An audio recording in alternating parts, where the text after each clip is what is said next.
Snowfall like this one only happens once or twice a season, and it couldn't have come at a better time when kids are off from school and the weekend is about to start. Studies show that there has been a decline in traffic deaths and serious injuries, but this year local agencies are teaming up to decrease those numbers even more. School may be out when the meals are served, but anyone eating supper on campus has to abide by the new food regulations. And now we're saying with the ban in effect, business has actually gone up. There isn't a safe and empowering place for young kids to go to, and a program like this one is exactly what they need. The race just has not generated enough revenue, and right now it's best to call it quits before marathon costs and bills start pouring in. In a matter of time, students and community members will make the trip here to take classes and possibly earn degrees. But as the price of pork is going up, the prices of beef are also on the rise.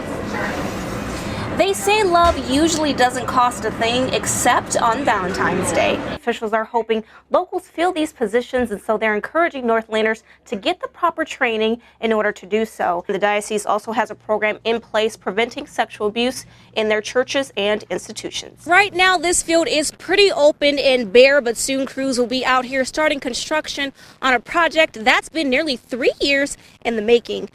The scene is clear here today, but what happened last night has left neighbors in shock. I heard the shots and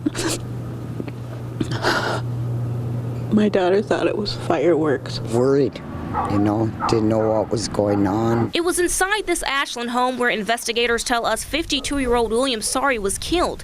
Now in custody, accused of the crime is his 14-year-old son. Pretty sad, really sad. Some neighbors are lost for words. This normally quiet street remained barricaded all day as law enforcement stayed on the scene doing a thorough and complete investigation. Dotting all our I's and crossing all our T's and make sure it's done properly and correctly. People who knew the family described them as loving and call William a stand-up guy. As long as I'd known Bill, he was a really nice guy. Whatever he could do for people, he would do. But they also tell us the teenage boy believed to be the killer was troubled. I just know that Carol and Bill loved him with all their heart. Police say the suspect was given medical attention and is now in custody. In Ashland, I'm Maya Holmes, KQDS Fox 21.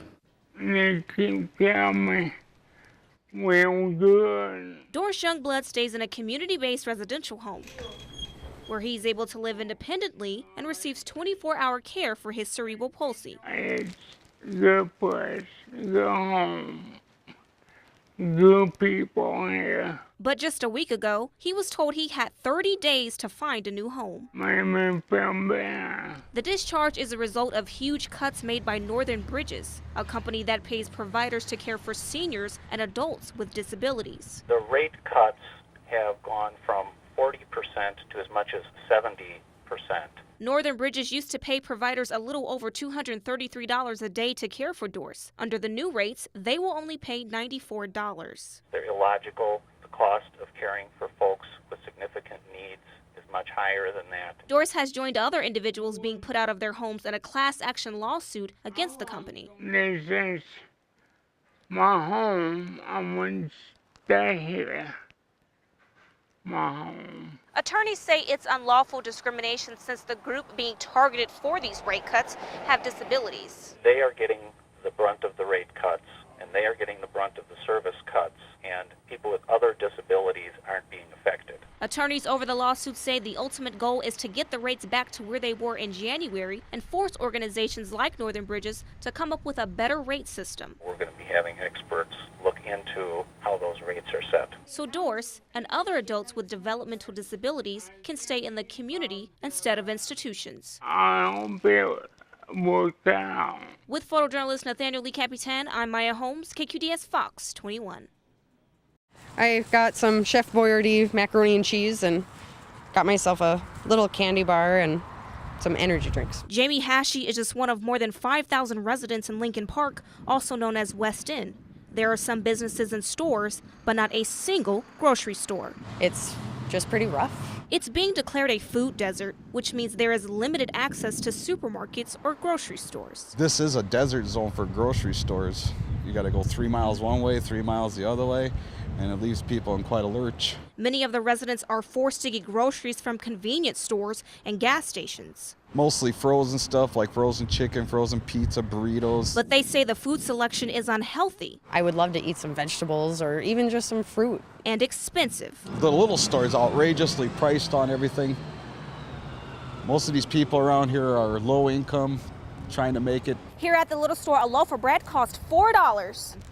But at Super One, a loaf of bread is just $1.99. But a trip to the grocery store is a difficult task without a car. Recently my car isn't working, so we're borrowing vehicles, or I've even taken a bus and can't get much when you're taking a bus. So. And milk is really hard to carry on a bus. Chum is starting a door-knocking campaign where they will knock on every household to find a solution to the food desert problem. Maybe a grocery store, it may not be, we don't know. But whatever they decide to come up with, we just really want to get behind them and support them. And residents say the solution is probably a complicated yet simple one. I would like to see a little grocery store with cheaper prices and healthier choices. With photojournalist Christian Tharlson, I'm Maya Holmes, KQDS Fox 21.